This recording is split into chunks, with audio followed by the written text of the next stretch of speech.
خدا تعالیٰ کی ذات کے بعد اگر کوئی ذات سب سے زیادہ تعریف و ستائش کے لائق ہے تو وہ ہے جس کے چشمہ حیات سے گلشن انسانیت نے زندگی پائی.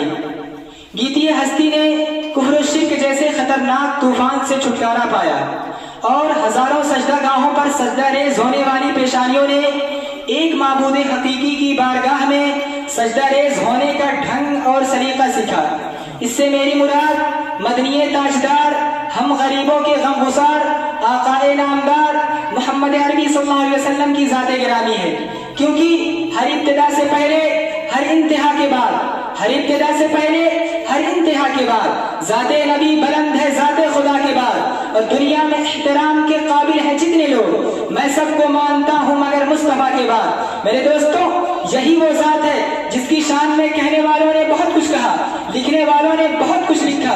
اسی جگہ پر پہنچ کر کے کبھی شیخ سعدی جیسے باکمال شاعر کو بھی قلم روک کر یہ کہنا پڑا کہ لا يمكن الثناء كما كان حقه، لا يمكن الثناء كما كان حقه، بعد از خدا بزرگ توئی قصہ مختصر. اور اسی مقام پر پہنچ کر کبھی ڈاکٹر راحت اندوری صاحب نے کہا تھا کہ زمزم و کوثر و تسنیم نہیں لکھ سکتا، زمزم و کوثر و تسنیم نہیں لکھ سکتا، یا نبی آپ کی تعظیم نہیں لکھ سکتا. اور میں اگر 7 سمندر بھی نچوڑوں راحت، میں اگر 7 سمندر بھی نچوڑوں راحت، تو آپ کے نام کی ایک نیم نہیں لکھ سکتا. اور اگر آگے ڈاکٹر صاحب جو گویا ہے کہ ساری دنیا کے سخنور بھی اکٹھا ہو کر، ساری دنیا کے سخنور بھی اکٹھا ہو کر ایک سنت کی توصیف نہیں کر سکتے.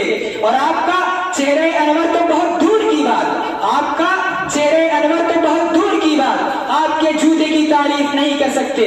اور ہر ایک شاعر نے اپنی اپنی ذات کے مطابق کہا ہے. چنانچہ ایک شاعر کہتا ہے روح محبوبیت جان معشوقیت، دونوں عالم میں تم ہی ہو جلوہ فکن، پے کرے رنگ کو حسن جانے صبح، زینت میں قدا رونق انجمن. اور کائنات محبت پہ چھائے نہ کیوں، دونوں عالم کو بے خود بنائے نہ کیوں.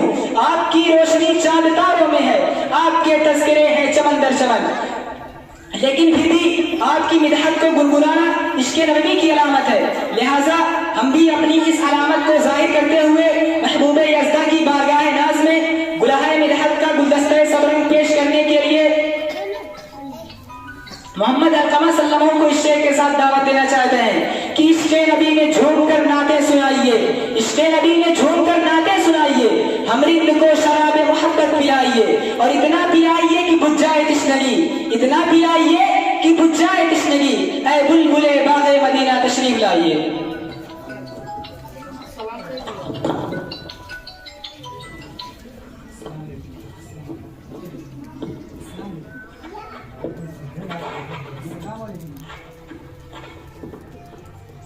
السلام علیکم.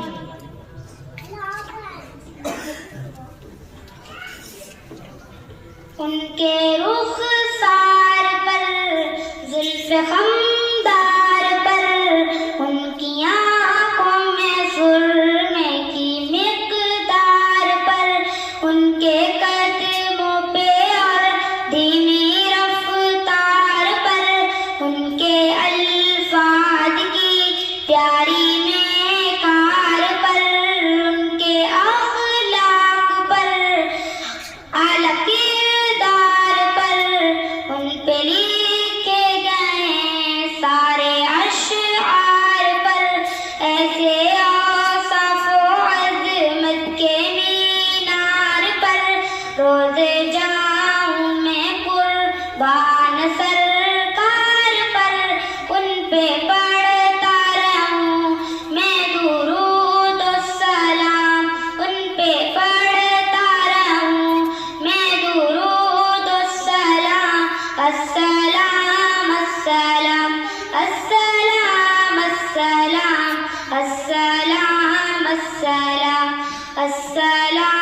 السلام. ان کے اتوار کو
اجلا آباد کو، ایک سوخندان کو، ایک ثنا خان کو، نعت کی شان کو، یعنی حسان کو، السلام السلام السلام السلام السلام السلام السلام السلام السلام السلام السلام السلام